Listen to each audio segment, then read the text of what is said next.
Good morning. We are here from apexart with our current fellow and about to start our interview. Welcome. Okay, Ashley Walters is our fellow from South Africa, Cape Town, and you've now been here for 1 month. 1 month. Yep. And I generally begin the questioning by asking people what kind of anxieties they had before they were coming, because you didn't know what you were getting yourself into and didn't know how to prepare. It's interesting. When I first arrived, it's you tend to, or I tend to kind of kind of try to imagine what it would be like, and feeling very nervous, very anxious, as I am now currently feeling kind of reminded by the same feeling. Good. And I think as I started getting into it, I kind of started realizing that there's no point of having, because you don't know what will happen until you're in a situation or you're attending an event, etc. What about before you even got here, though? Like the month or two that you were thinking about coming, were you anxious about leaving? Just not knowing? Yeah. I mean, it was also my first time, that I had the opportunity to come to the States, being in a new place for a month, away from home. So I was, constantly thinking about it, trying to mentally prepare myself for the trip. Also, for being away from home for a month. So yeah, definitely anxious. And I think, while I was, thinking about it, I was also trying to divert my attention elsewhere by also just being productive and working, which is also quite a nice contrast to being here, which is the opposite. In a way that I don't have to focus on my own kind of production, but also in another way, it's still very exhausting in terms of an intellectual and physically as well, attending all the different activities, events, etc. Okay. So I ask about the anxiety that you have before you come, but what about anxiety now before you go home? What are the heavy thoughts in your head? I think it's what I'm currently thinking about, and what I'm thinking when I go back home, is what's going to happen with regards to my own practice, because things have shifted in terms of how I define what I do as an artist, from this experience that I've had. So when people, while being here, people ask me, what do you do? You're an artist. What kind of art do you do? And often it was you could summarize it in a few sentences. Now I think it's a bit more open, which I really enjoy, and I also look forward to the kind of challenge that I the challenge of having less of the kind of a way of defining what it is, what I do as an artist, but allow myself being a bit more open, and also trying different things. So that's the anxiety that I have now, as I'm kind of about to leave. How do I take the next? How do I go forth from here? How do I continue working? I think one of the things that we as artists will often do unintentionally is to kind of reduce our work almost to formula, and we get kind of comfortable in it, and we know that we'll make variations and changes, but you say the program has affected your values about art, do you think? To some extent, Yes, I mean, I was just thinking about, during my stay, I had like a few days off, one day within a week or so, and you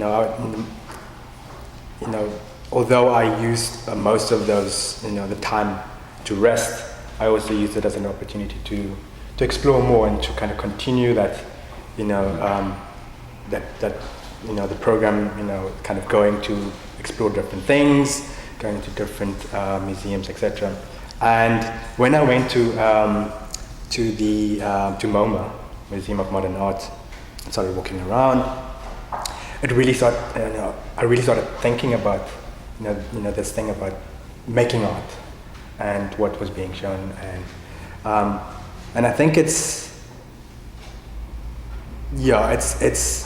from the experience that I've had with all the kind of diverse activities and lectures and music performances, poetry reading, storytelling.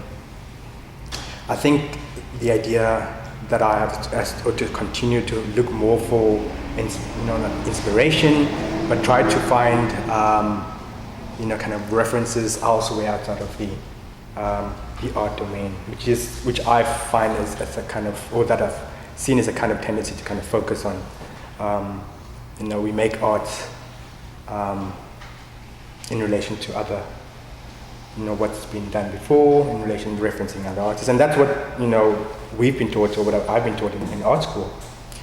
If you're gonna sort of making, as a young artist, and you look at your own practice, you have to understand other artists, their practice, their philosophies, their kind of thinking behind it, and then reference that. And it's to some extent,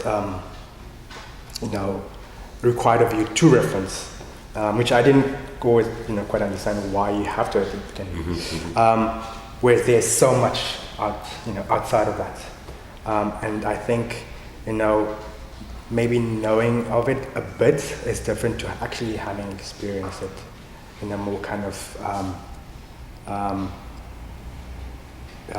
what's the word? In a more kind of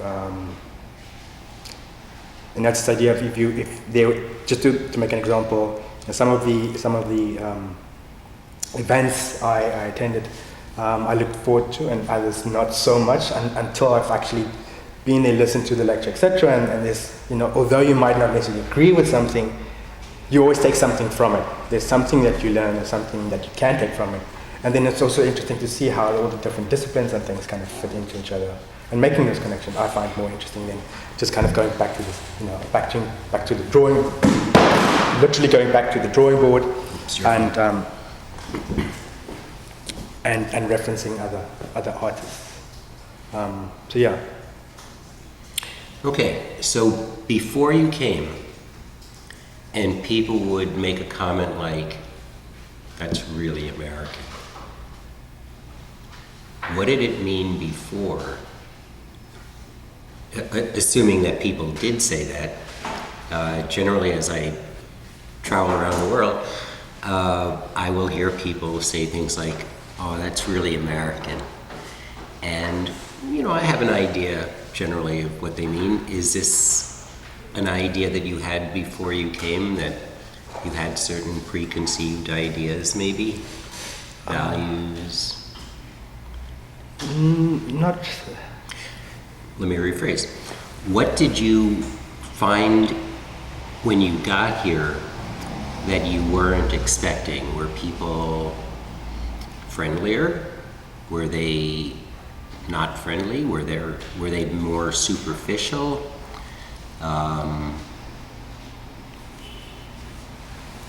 think what's the nice thing, or what I've experienced, the nice thing about the Apex program is that on arrival you start to kind of figure out your way around New York, and you get to know the people. But then later you also explore other parts of New York, the other boroughs, where you get a different kind of experience, in a sense. I think downtown or Midtown Manhattan is very different to the Bronx, or the kind of experience that I received going to a gospel service or attending a church or an event in Midtown or downtown was very different. So I think at first maybe I had some kind of preconception of, how I would be kind of, welcomed or not into New York. But also then again, from conversations that New York is very different to the rest of the states, which I've experienced when I went, a bit when I went to DC. But I think, and I had this conversation before, but when you read the news and you see what's happening currently, the kind of protests and violence, etc. And I had the tendency of kind of thinking what if I was in a situation like that, what would be the outcome? How would I handle it? I had quite bizarre interactions with some New Yorkers, some good, some not so good. This is one of the things I wanted to ask you about. Yeah, some good, some not so good. And then the first thing that you kind of think is what is their motive, and based on what's been happening currently, you assume maybe it's What is your perception of what has been happening currently? Maybe it's racial profiling, and I kind of assumed that was some of the experiences that I had with some individuals, just complete strangers that I walk into in a shop or etc. But then again, you have to be coming back to what the program has taught me and experiencing all the kind of different things. You have to keep an open mind because you don't know what that person is thinking. You don't know what their day was like, etc. And just the other day, I went to the Harbor Defense Museum, which is on a military base. And I wore a camouflage jacket with a very long T-shirt and my Indian shirt underneath. And I went in, and the first response was because you had to go through another security check, and then you go through to the guys that take you to the actual museum. And when I got to them, they were like, "Well, you're gonna have to come back because the curator is not here." Did you have an appointment to meet the curator, or no, not at all. I just came to the museum, and on their website it said that they were open. Okay. So they called someone else to explain to me and said, no, the curator, it's just a curator that started, it's a new curator that just started literally today, and he's still kind of finding his way around, and so therefore the museum is closed, and you would have to come back. I said, well, I is there no way I can maybe just have a look, because I'm leaving on Thursday, and it's my last 2 days, and I really want to and they were like, well, unfortunately, you'll have to come back another time or not, And so I walked out, and immediately I was like, okay, is it because of what I was wearing? Maybe I should have worn a different jacket. But then I actually called them later, and I spoke to the curator, and he's like, no, he's, and it's exactly the case. He was new, he didn't know the place itself, and he was trying to figure out, and it would be open the following day. So I think it's also, you have to keep an open mind. You can't just jump to conclusions, and I think that's often what happens. In New York, I think maybe more so in New York, people, the other day, me and Ryan went to watch a story slam, moth story slam, and I was on my way, it's raining, and a woman was walking, and a couple were walking in the opposite direction, and it was raining really hard. And they had the umbrella in front of them, so they couldn't really see it to prevent the rain from blinding. And they just walked into her, and her immediate response was, she started swearing, cussing, and the words were just insane. And then they just continued walking. And for me, it's such a there's I think it's like I don't know if it's New York itself. New York is so busy. There's so many people. There's so much happening. And I think once again going back to having done some meditation and going to some temples, and then also experiencing some activities that are very active, and it's you are reminded that there's two sides to a story, and you have to really understand first and listen to, or try to understand what that is before you jump to conclusion. And it made me think, okay, maybe she also had a really bad day, and there's no reason to assume that the worst, and that's the kind of person she is. So yeah, I think it's taught me many things, to kind of also be patient in many ways, and also try to understand as opposed to just making assumptions, and it's just based on my own experience, being here for the last month. We spoke a little bit about a sense of confidence that the program helps give people because it pushes you out into the middle of things, and it forces you to do things that otherwise you might not, as a tourist or something. And you mentioned to me that you felt it did help you in that respect, and I wondered if your early experiences of either social, racial uncomfortableness was more about you are not feeling comfortable and pulling back versus people pushing you back.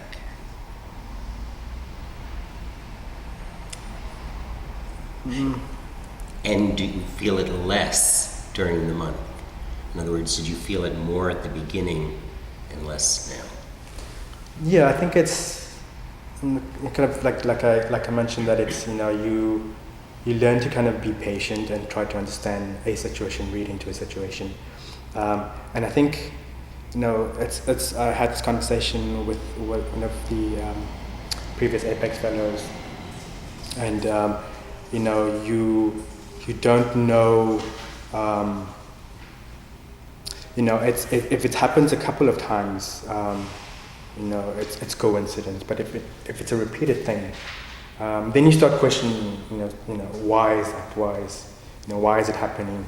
And then you start looking at yourself in terms of is it just me that is it my own insecurities that I'm reading into it this way, etc.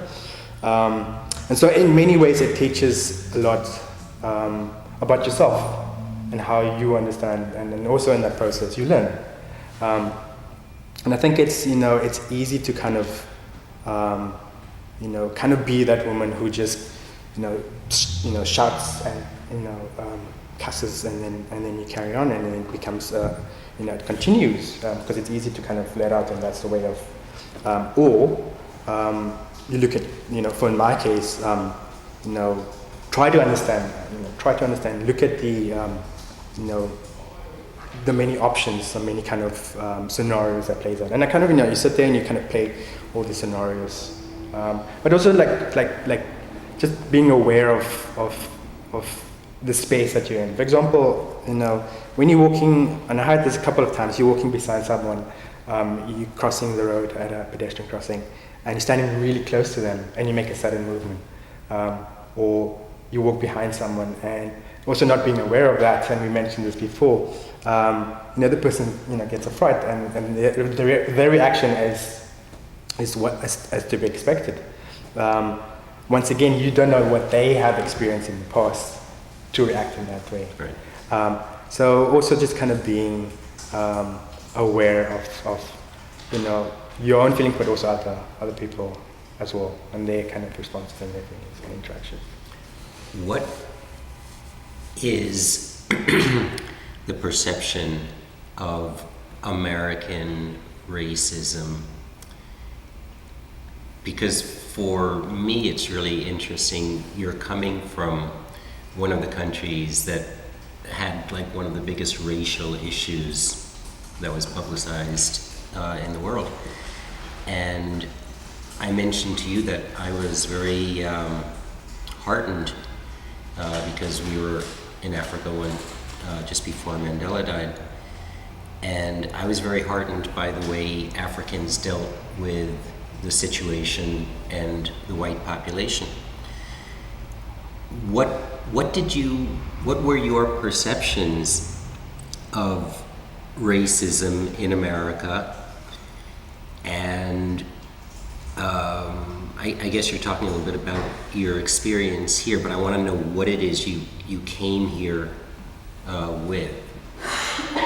I think it's it's interesting that you're asking that, because when and I think I didn't mention this before, kind of part of that anxiousness of before I came here was that and the kind of stories that I read and saw on social media, and the kind of kind of mass shooting, terrorist attacks, paranoia, racial issues, and one of my kind of the things that I thought prior to coming was, okay, if something happens, try not to be confrontational, and just try to negotiate, not negotiate, but understand, and then later then try to figure out what is the case. And I think that's also that's my experience coming from South Africa, I think, and it's still happening. I think racism is the kind of thing that perpetuates itself, and those who are surrounded by it. And I think it's also very easy for someone to say, when they respond to a racial comment, to say that, or they experience it on several occasions, more than often, that in their response they become profiled, or kind of as being racist themselves. And that made me really think about how do you then speak about this? How do you then confront and deal with the issues without being profiled or labeled as being? And I think it's also it's a very kind of and it's coming back to this thing about patience, and also being open-minded and trying to understand the situation. There was an article, and while being here, I've been following what's happening in back home, the student protests, and there was an article on social media where you had mannequins that were displayed in a clothing store, a chain store. Yeah. And the mannequins were all dark skinned, and they were tied. They were kind of stacked in rows, behind two rows, one behind and they were tied with rope.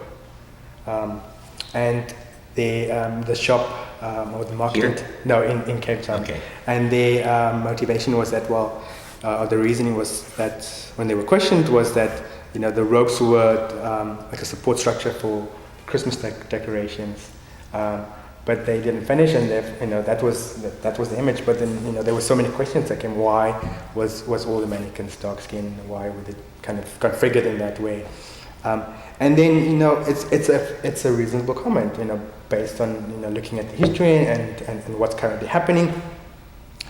But then also you read the comments, and it's interesting to kind of go into the comments, and it just takes one person to kind of really kind of stir the pot and make things and get the whole situation and it spins out of control.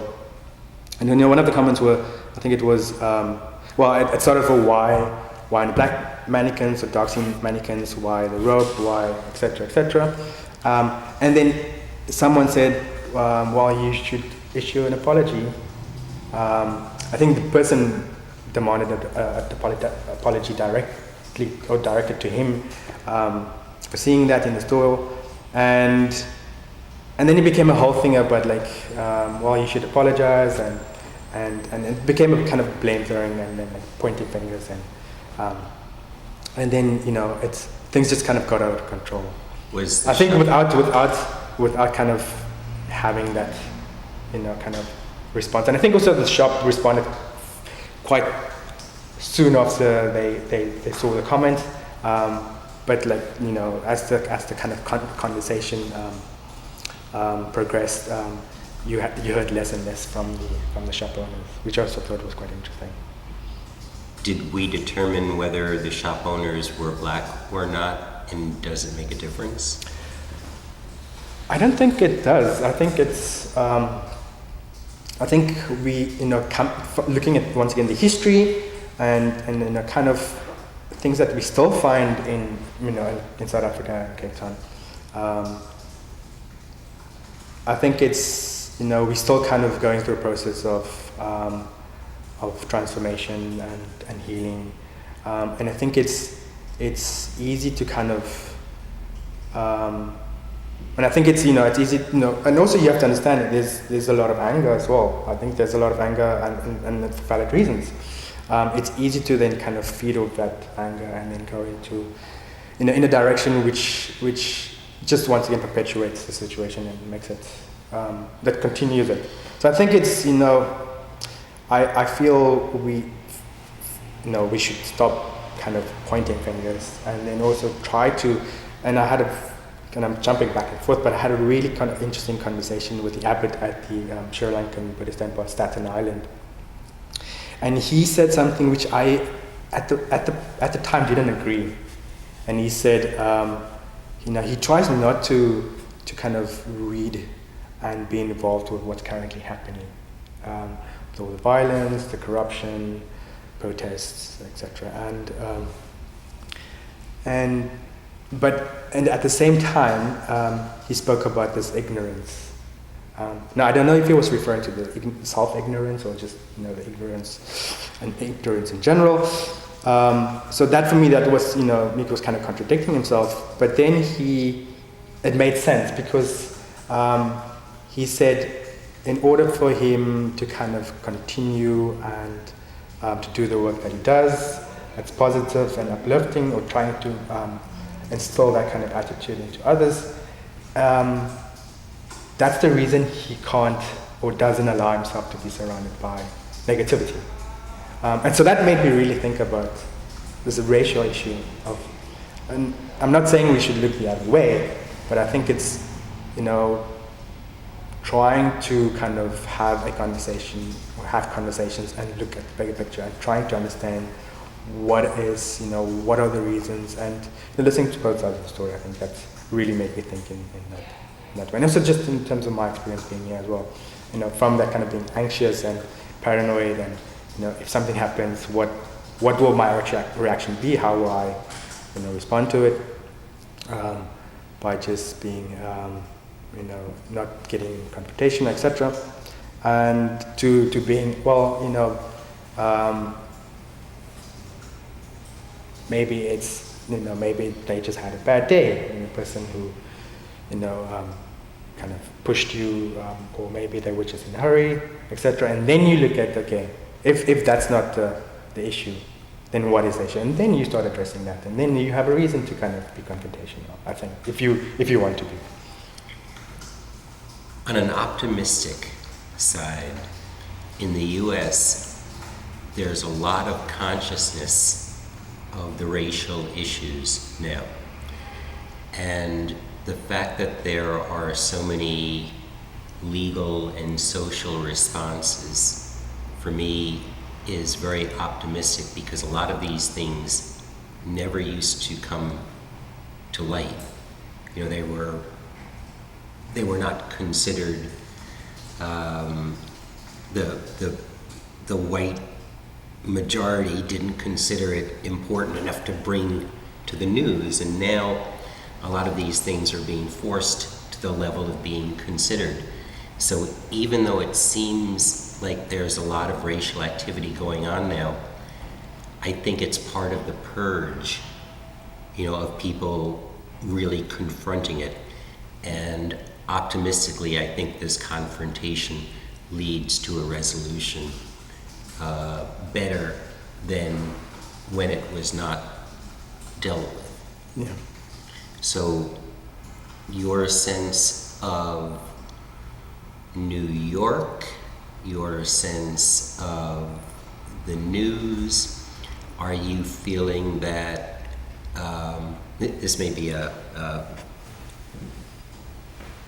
a laden question. Are you feeling that you are seeing more or less problematic racism than you had expected? I think it's always been there. I mean, it depends on. I think it depends on your experience and how you look into it. But I think it's always been there, and I think it's like you said, it's because of it's really being addressed now, and people are really trying to have these conversations, and then also it's being highlighted. It's on the news. It's everywhere. I hope that it will come to a kind of some kind of solution in terms of, and I think we should promote more conversation. We should promote more of it. We should have more peaceful protests. We should, and I think it's my experience. I wouldn't say it's different to prior to coming to New York. I think it's the same. I think they're trying to kind of understand why it's being so, it's being shown more. It's kind of, just in terms of news and media. And I think also we should not forget that, and this is also, from back home in my experience, if you are constantly faced with kind of racial issues, depending on your where you live or your economic situation. A lot of it is also based on anger and frustration. And when people try to bring up these issues, it's often not the first kind of the way they do it, or initially it's a very tense emotional experience, because often it's something that is just highlighted for a moment and then it goes away or it's forgotten. And I think what's happening now is that it's not going away. It's becoming more and more evident, more visual, and then hopefully it will reach a point where things will kind of resolve, and there will be an understanding, and also kind of. I really like that New York, on the one hand, there's so many different people's cultures, a mix of. Did you say 300 different languages or 800 different languages in New York? Yeah. I saw in your journal. Yes. That you had referenced how many languages? I think it's 300. Something. Yeah. Which is amazing. It's like where else can you? Besides, there's many other places, and I'm thinking back home once again with Cape Town, South Africa, with 11 official languages, which those are just the official language. We have many other spoken languages as well, and that's an amazing, thing, amazing place to be in and to kind of learn and experience. And I think if we can have more of that, that would be amazing. Where you have more, one of the other things that I was really excited about was to experience all the different, the kind of cultures, religions, cultural practices, foods. There's so much to learn also in terms of just allowing yourself once again to be open. It can only enrich yourself as a person by experiencing and being open to it. Yeah. So let me move to volunteering. We had an interesting experience last week. Thanksgiving. You don't celebrate the same kind of Thanksgiving we do, but you probably have a similar kind of harvest, something related to where are you? Well, like we have Eid, which is celebrated not necessarily in my culture, but it's a celebration that happens nationwide, and what it does, it invites everyone else to be a part of it. So yeah, it's my experience of Thanksgiving here in New York was kind of the same. On some level, it was the same. It was like being back home, and just people coming together and sharing. And it was also, besides the other volunteering opportunities that I had, it's the first time actually that I volunteered in that. Often we say we do volunteer work, but what does that mean? And I think to be really, and I while doing, I went to the it was a Catholic soup kitchen. Mm-hmm. I was helping. I was cutting carrots and peeling potatoes, and there was a lot of young people there who were doing volunteer work, but they were obligated to because of the. Well, let me ask you one thing first. At the Thanksgiving volunteer, there was basically a row of white people serving the folks that were primarily black people. As you know, I'm a board member of that organization and I support it. Sanchez was on the side of me, and I was glad that you were a couple of people down, because I was very conscious of the fact that this side of the table was white and that side was black. In your other volunteering at the soup kitchen, did you find a similar situation? Whereas when you go outside of food and healthcare, I don't know if you find a lot of black people on either side of the equation.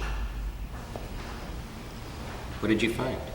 Yeah, I won't say it was as kind of evident as at the Thanksgiving. The other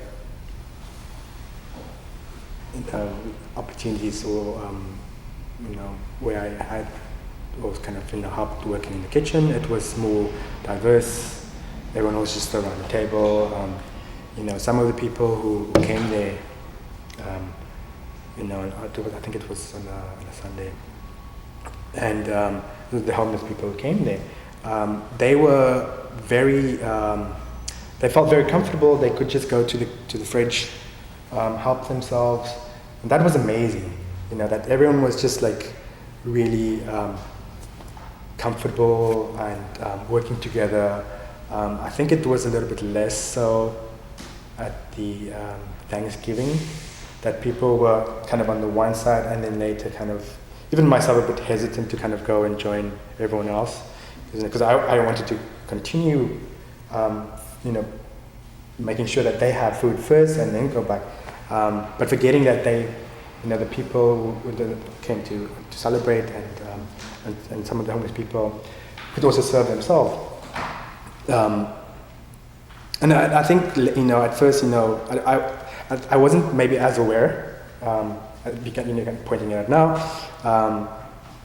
And I think what I really enjoyed was that we could just kind of, and at the end, everyone could just kind of come together and eat together. Because I didn't kind of know that, knew that we were gonna, join and a lot of good food.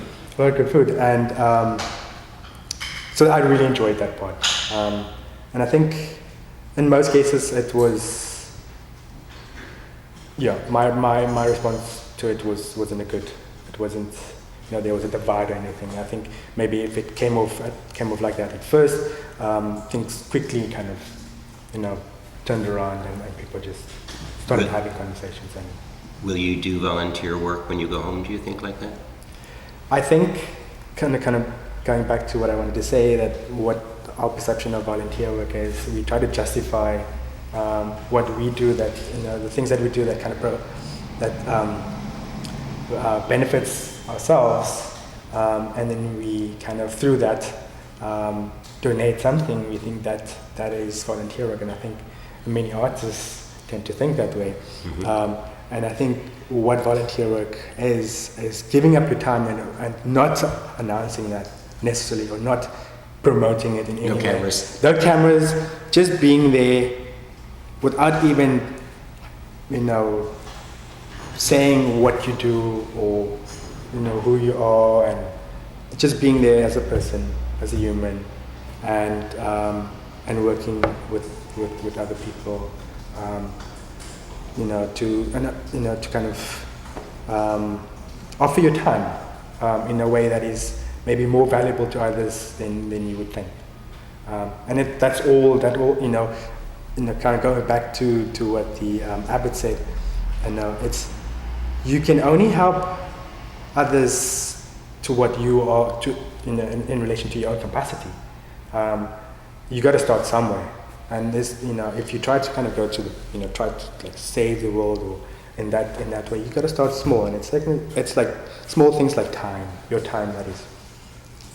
Artists don't do that usually.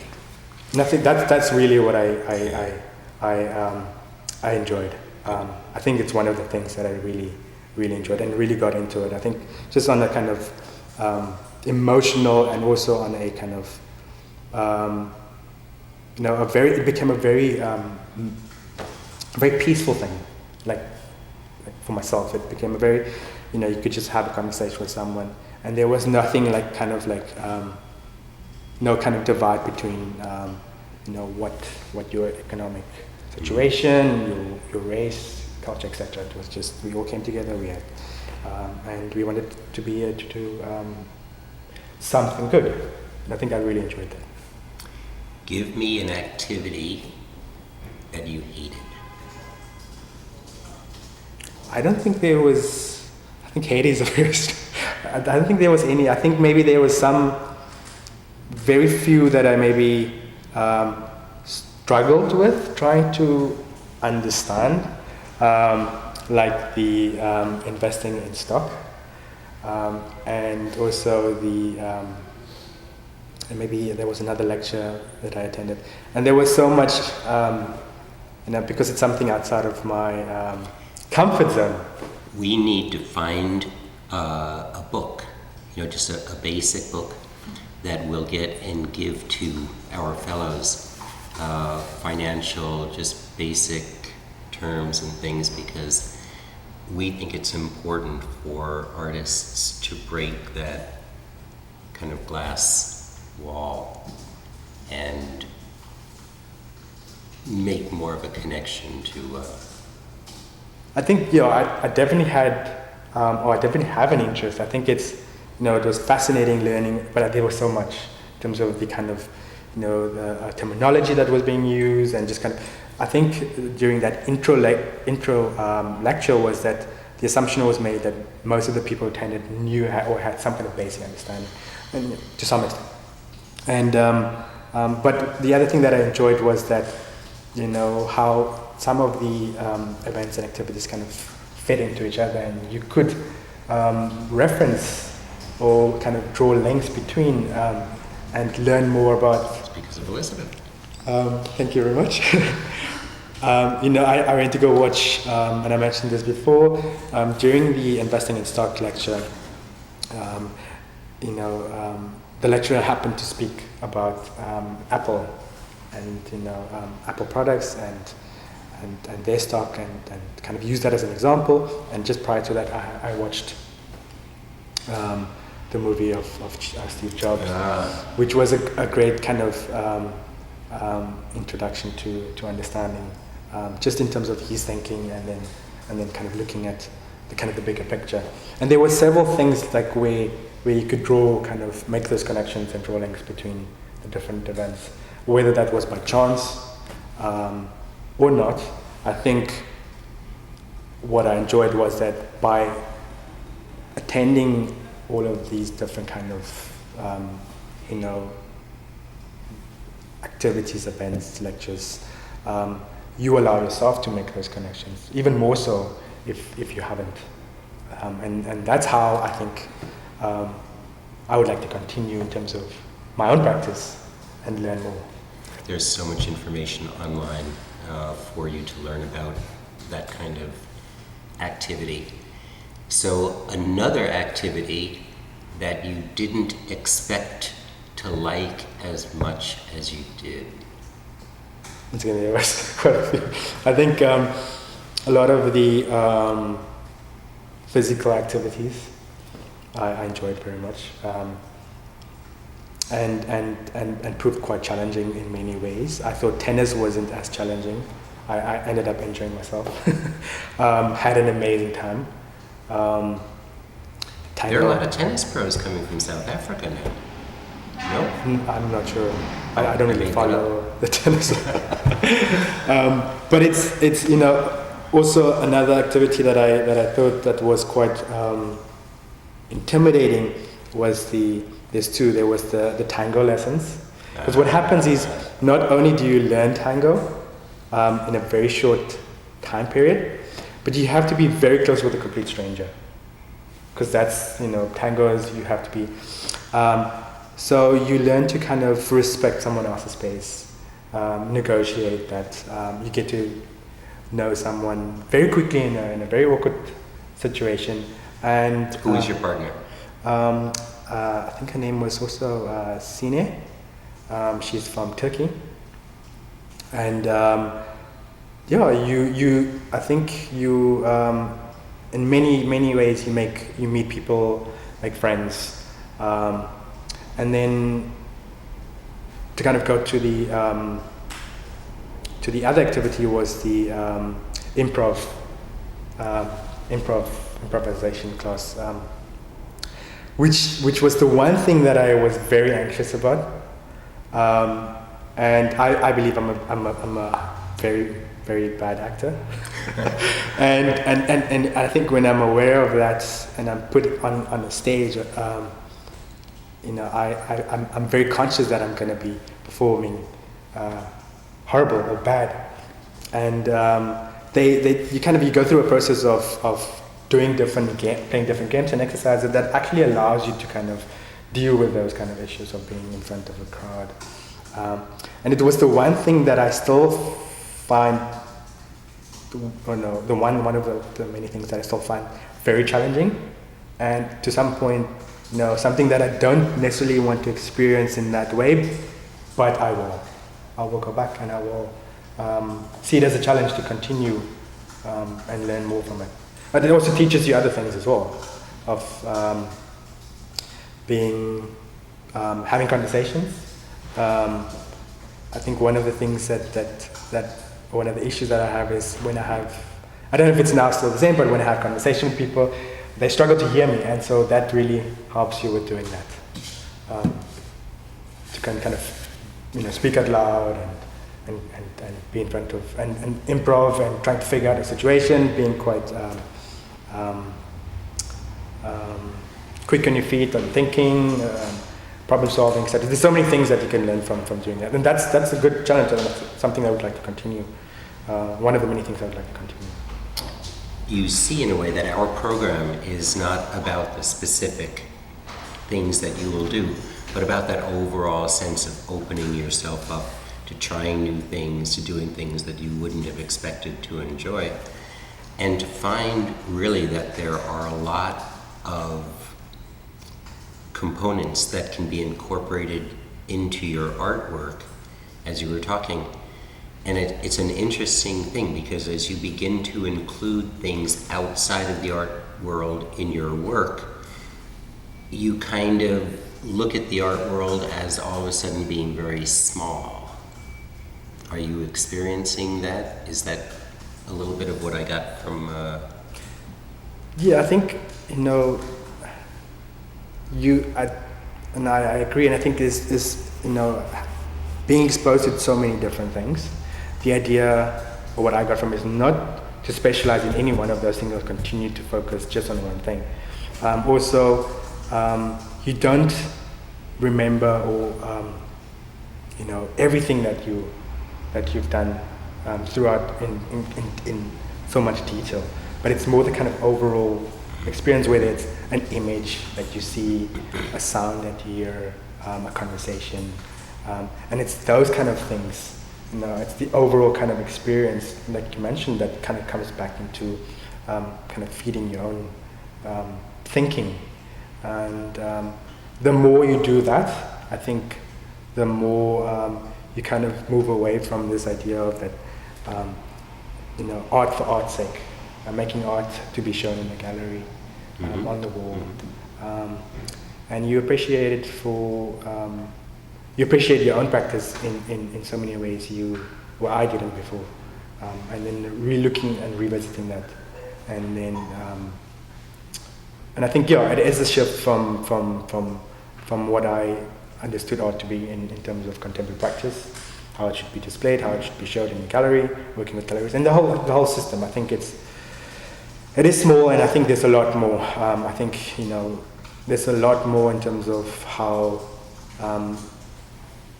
other kind of practices can feed into art, but also how art can feed into other practices as well. Into making it more relevant to life. To life, yeah. Washington, big difference from New York? It seemed a lot physically, and also in terms of the kind of general, it's a bit more tourist. On the one hand, it's small. It feels small. Maybe this is just my experience. It feels like a lot more tourist. On the one side, we have a lot of monuments, the Washington D.C. monument and the whole strip, museums. Much more open. People are more calm. We're in New York, as people are very frantic. They're constantly moving. And I kind of pictured this, and I visualized, DC and New York being very much a grid, where people are constantly moving up and down, crossing each other's path. And where in Washington DC, it was more kind of a free flowing, where people just kind of moved around more organically. And I kind of almost visually pictured my experiences in two different cities. I project that going to Washington, D.C. with the center of U.S. power, and we kind of think that people coming from everywhere else, they have this idea of America, and having you go down to Washington and see our power structure in a way, we think is a very interesting thing to have people do, because you make that connection. I think it's also very different to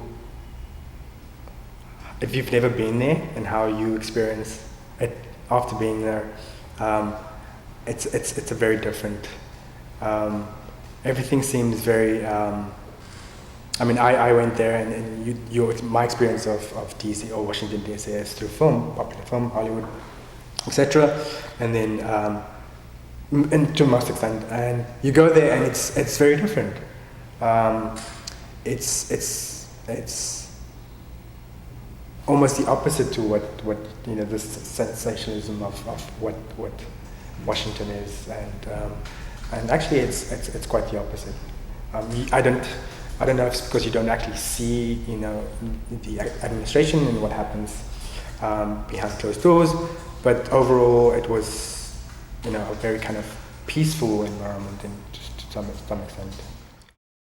So you met with Casey, who is one of our special friends at Apex, and he showed you a good time? Yeah, amazing. He's very got an amazing kind of passion for what he does, which is teaching and writing. Mm-hmm. And you could see that, when he took me to the Library of Congress. Mm-hmm. He just kind of, you could see a difference. He was just very excited to be in there and kind of to share that with me. And I signed up for membership. Yeah. Which was great. And I think that's a reason why, it's a reason for me to come back and use the card. I think so. So yeah, he was amazing, and we had a great conversation,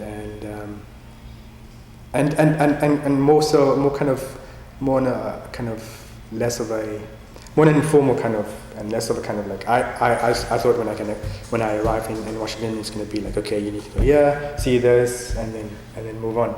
It was a very nice. We had a nice conversation. Walked around, and he was really welcoming. And I think it's in many instances the people that I met were amazing in terms of sharing their knowledge with me, and then inviting me if I do come back to continue those conversations. Coming back? Coming back to. Are you coming back to New York? I think so. Yeah. Okay. I won't put a date. I won't say when, but it will be soon. Okay. Good. So one of the other things that we do in our program, which is often surprising for folks, is we have them see a therapist. And the reason we do this is because in a lot of cultures, people are not encouraged to talk about inside feelings. Other cultures, they're over encouraged to do it, and perhaps less of a need for therapy.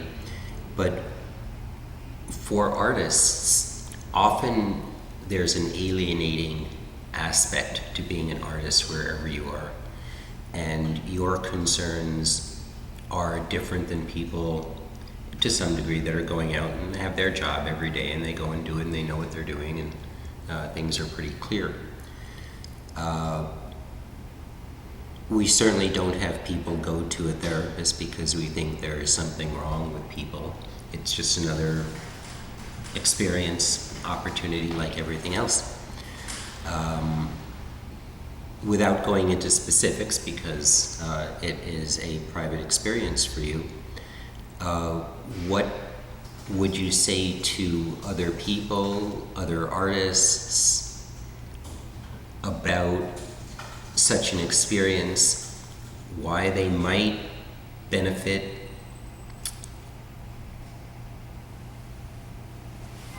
It's my first time seeing a psychotherapist. For a lot of our fellows. And for me, I didn't quite fully understand the process, first of all.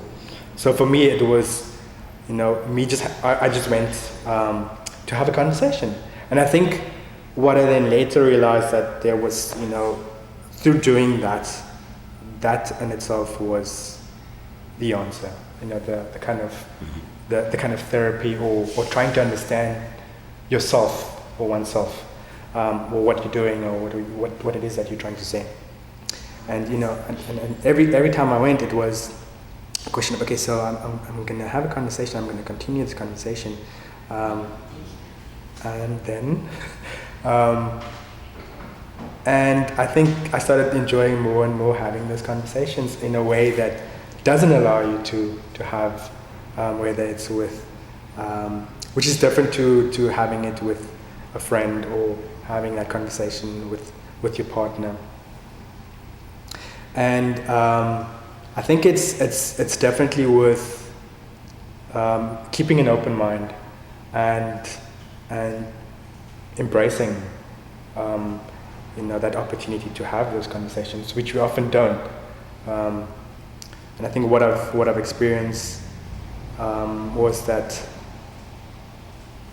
besides the fact that the therapist was, am I allowed to say who? No, sure. Nancy was very a good listener, and we often don't have that today. People who listen really, really well, or have a way of listening to what you are saying, and that was refreshing. That was an amazing experience, and I don't know if it's something that I would continue personally, but during my time here, it was an amazing opportunity to kind of strangely listen to yourself speak, but talking as well, having a conversation, but also listening to what you're saying, and then you become aware of certain things. Like you you think, okay, if I move my hands in a certain way, would she read something into that? So then I become more conscious and I'm trying to not do certain things, and by not doing certain things, I do other things, which I would never do. But then it's not even about that. It's just about that, sharing and having that conversation. And it depends on how much, in whatever direction you want to have that, what that conversation is about. It's all up to you. It's not like you are being asked questions, etc. Which I really, and it's a two-way. It's a conversation. It's not just. This is what we're gonna discuss about today from either side. It's just an ongoing conversation about what it is that you are, anything that. So I really enjoyed. A lot of the benefit of talk therapy is having to put your ideas into a sentence and listening to what you say. Before, when you have somebody listening, and it's the same in couples therapy, for example, when there's another party who is listening to what you are saying, you have to say things that make sense. Because if you make something up that doesn't make sense, the therapist might say, what does that mean? So a lot of it is really being honest with yourself and putting these ideas together and having somebody who is trained direct you in the path. Yeah, I think also which is really nice, that goes in hand with the therapy sessions, is the improv. Mm-hmm. That really helps in terms of allowing yourself to give yourself that time to actually think about, process that before you actually say it, and how you kind of say it. I think there was something else that also kind of allowed, or kind of create, the same kind of. I think also just the blog, which I struggled with in many ways because I tried to overthink. It became something that I was taught to write a certain way, or you need to sound very sophisticated, or in terms of, but and I think also this is, you mentioned before, just in many ways, just say it like the way you would say it, in terms of having a conversation, the way you would speak, or telling a story. I think I also read an author that I saw online who's providing a masterclass in terms of writing. He often says, don't try to write, just tell your story, which I'm still learning to do. And it was a nice kind of, kind of trying something different from taking photographs. Because I tend to it's easy for me if I want to say something, I can show you a picture of what it is, what I'm trying to say. And having to write, it brings another element to it, which I'm going to continue. Good. You see, there is no wrong and right about any of the aspects of our program. The fact that you didn't write a lot from a certain point to another point, I suspect made you think about why you weren't writing, what you could write, and kind of the pressure that we intentionally and unintentionally put on you, because we want to force people to try new things and do new things, because frequently you find that there are so many things that are really interesting, and that when you do them, you make a connection. And back to the idea of artist as observer. Remember we talked about that early on. Did you feel much more involved in the activities here rather than kind of the artist sensibility that you have at home? I think what started happening was that even though I didn't write as often as I wanted to, I was thinking about it more so. Right. I was thinking about it more so in terms of finding different ways of writing, finding different ways of if I do write a post today, how would I write it differently in order to kind of, if I write it, for an audience, how would I, keep their attention, writing, finding different styles of writing. I think for many of the other kind of events, activities that I've experienced, you start thinking about it, whether that's before, having assumptions and then not knowing about the subject and then going away and then continuing thinking about that. As something that I learned a lot of during this time, which is different to what I would have, to my experience prior to having gone through this program. You make an artwork and you write about it in terms of experience or commentary, you comment on it, and that's it. There's no further kind of, it's very kind of like on the surface level, and you continue and you carry on. Mm-hmm. And I think what this does is it questions that more so, and the more you attempt to try different things and in many ways, or in some ways, try to understand, you are questioning. You're questioning those things. You're questioning the things that you are confronting with. What is one of the things that I started questioning is collaboration. What is collaboration? And you have many artists who say we collaborate with the community, we collaborate with another artist. So for me, that's such a when you actually see the kind of the outcome, it's so on the surface level. The collaboration is not really a collaboration. So it allowed me to think about these things in terms of really, and then also in terms of then if you have a collaboration, you think further about it. The other things that kind of come toward that, like collaboration, taking ownership of that collaboration, and what does that mean, and kind of going against it. So yeah, you really question things a lot more than. We operate on a principle of strength through vulnerability. Yeah? When you're busy thinking about how other people are going to respond to what you're doing, when you're writing, kind of an externalized consideration, you're writing for them. You're not writing for yourself.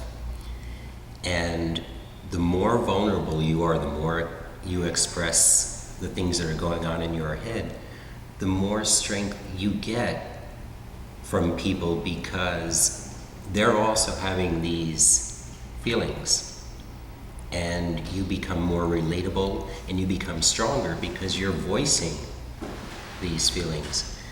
So I think what we're trying to do is to make artists less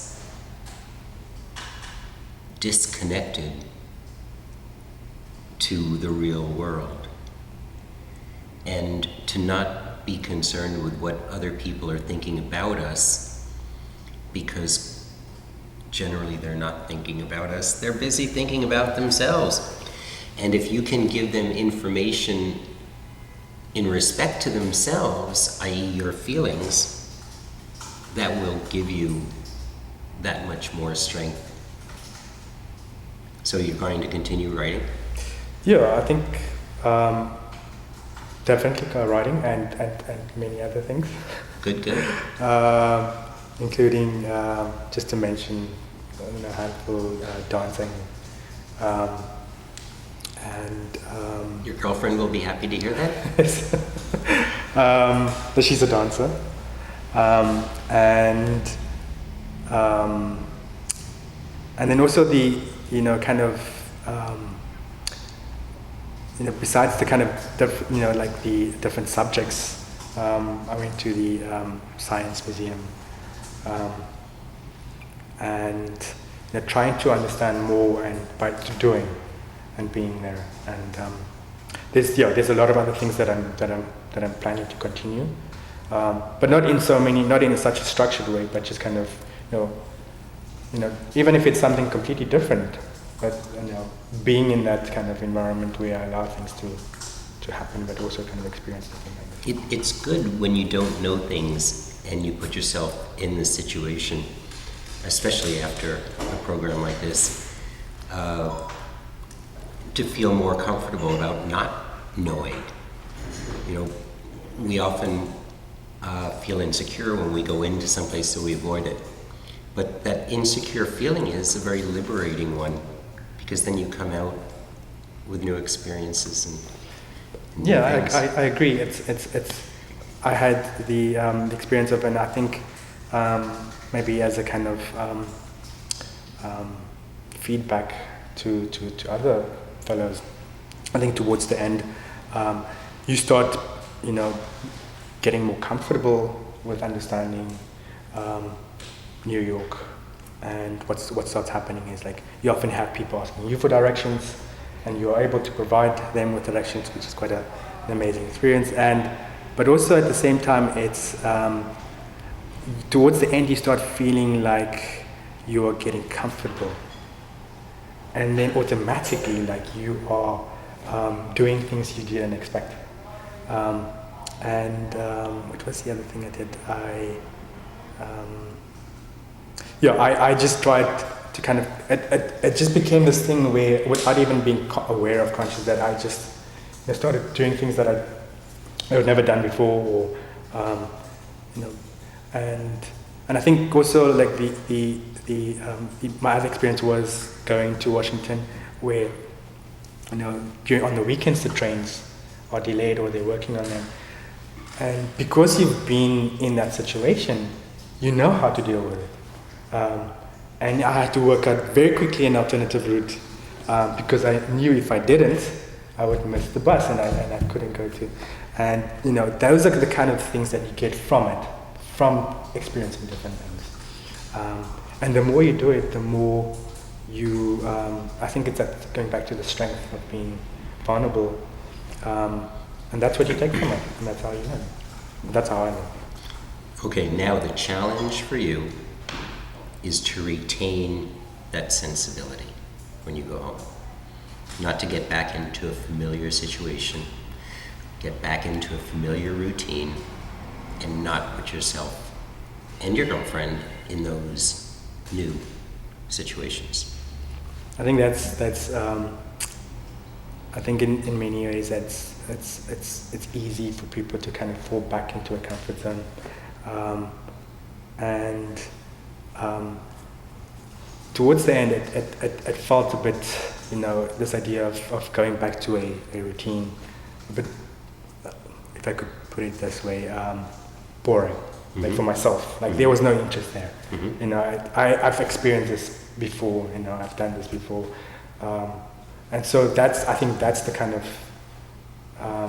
reminder, that there's a lot more interest, and in order to get that, you have to not get into a routine, or not that. I mean, maybe the routine is where you experience different things, but not in a sense that it's structured.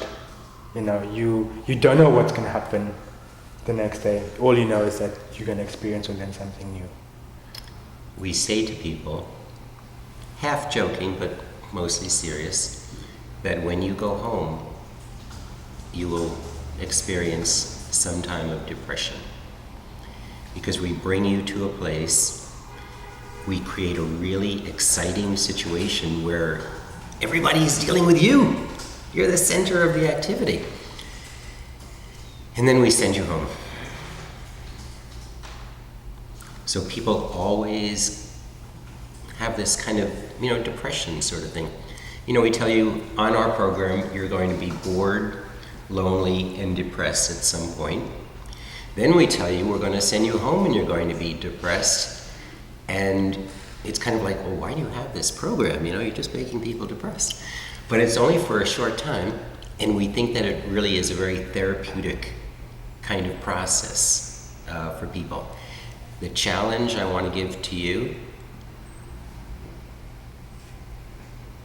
write about it. Be as open with your feelings as you can, because that's what other people want to read, really. The more you can risk, the more valuable it is to people reading it. Are your friends going to be resentful when you get home? Are they going to be happy for you? Are they going to want you to talk about it or not want you to talk about it? I think it's hard to say. I think you don't know what the expectation is when you get back home, what your expectation and what their expectation is. I think it's definitely there's several things that will happen. I think maybe in that kind of feeling a bit like depressed or I don't know if that's the case. And maybe there is that kind of like the healing way or it's a healing process where you actually go out to find that kind of find that kind of in maybe other places or just in your backyard. And I think that's the excitement part. That's the exciting part. Is to kind of discovering those things, looking for those things. And I think in terms of like my experience, I think there's a lot of people that are very keen and excited to hear about that. And I think those who have followed the few words that I've written would like to hear more. I'm sure. And I think also writing it and continue writing would be a great way of also sharing that experience. I think also for myself as well, just kind of revisiting, reflecting, writing, and then sharing that. Well, it's not part of our program, but everybody has been very happy to meet you. And it seems like you've gotten an awful lot out of our program, which makes us feel good. And thank you very much for everything, your journal and your efforts, and it's been a pleasure knowing you. Thank you. Which will continue. Yes. Good. Thank you.